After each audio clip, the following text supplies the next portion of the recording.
Գյուրջան Կասկադ, հասանելի բնակարաններ 65 ամիս մարման ժամկետով։ Վրացիք վերև Աստված, ներքև Նիկոլ։ Այն ժամանակ 19 թիվ հանրության համար։ 18-ին էլ այդ արանքում դաշնակցություններ պաշտոններից օգտվում։ Շատ լավ, հետո եւ ինչ որևէ դու խնդիր ունես դաշնակցության որևէ պաշտոնյաների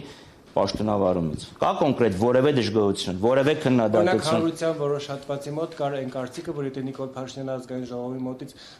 դաշնակցության հետ կոալիցիան չխզեր, դաշնակցությունը կշարունակեր սատարել Նիկոլ Փաշինյանին։ Եթե դաշնակցությունը սատարեր Նիկոլ Փաշինյանին, դաշնակցությունը օրենսդրական փոփոխություններով իհայտ հրապարակ չէր իշնում։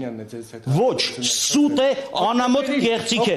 Հոկտեմբերի 2-ին իր հայտարարությունից առաջ մեր Գերագույն Մայմինը հայտարարություն է տարածել, որ մենք դուրս ենք եկել կոալիցիայից։ Ժամկետայնությունը նայ։ Քիչ էլ առաջին Նիկոլ Փաշինյանը Առաջինը մենք ենք դուրս եկել։ Նարեկ Մայլյանը ասում էր Նարեկ Մալյանի համար ես ոչ պատասխանատվություն չեմ ուզում կա։ Իմպիչմենտի ու զանգը խփեք։ Ինչ իմպիչմենտ։ Բա ինքն է նախաձեռնողը, թող ինքը այդ զանգը խփի։ Ինքը պատգամավոր չի։ Հետո եւ մենք ասում ենք 28 պատգամավոր կան։ Պարոն Խաչատրյան, Այսինքն եթե ինքը պատգամավոր չի կարա, բա ինչ կարա։ Կարա փողոցում պայքարի։ Դե թող փողոցում պայքարի, արի գնանք տեսնենք երբ է փողոց մարդ բերելը։ եւ պարոն Խաչատրյան վարչապետ։ Եվ մինչև այսօր քանի հոգի մարդ է փողոց բերել։ Եվ վարչապետը Մարդը կալանավորվել է, պարոն։ Շատ լավ եւ դրա համար երբ ինքը արմավիր քրեակատեղական հիմնարկում էր Եսյան այցելել է։ Բայց չի նշանակը որ ինքը Փող չեն հավաքվի, պարոն Խաչատրյան, մտավախությունը ո՞րն է, որ այս գործընթացը չեք ուզում։ Մենք միշտ ասում ենք, որ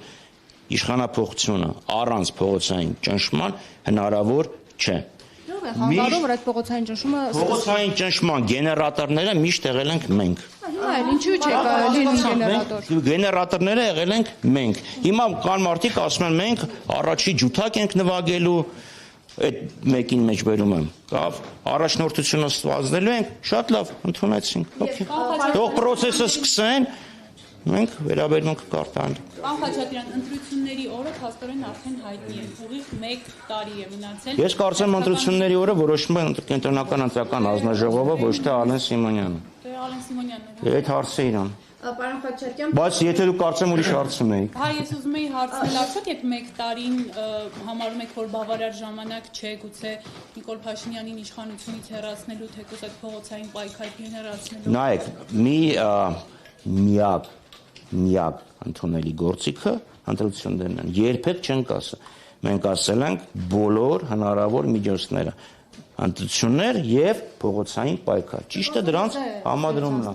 Չի ստացվում տենց, ով ասես տենց։ Հնարավոր է առաջիկայում գործընթացներ Հնարավոր է։ Ընտրության։ Նիկոլ Փաշինյանի հետ ընտրություն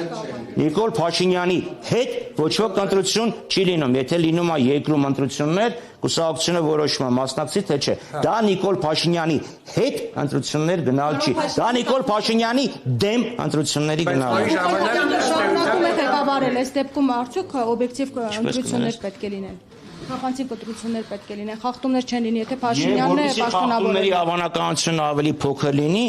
ընդդիմությունը խորհրդանական պետք է ունենա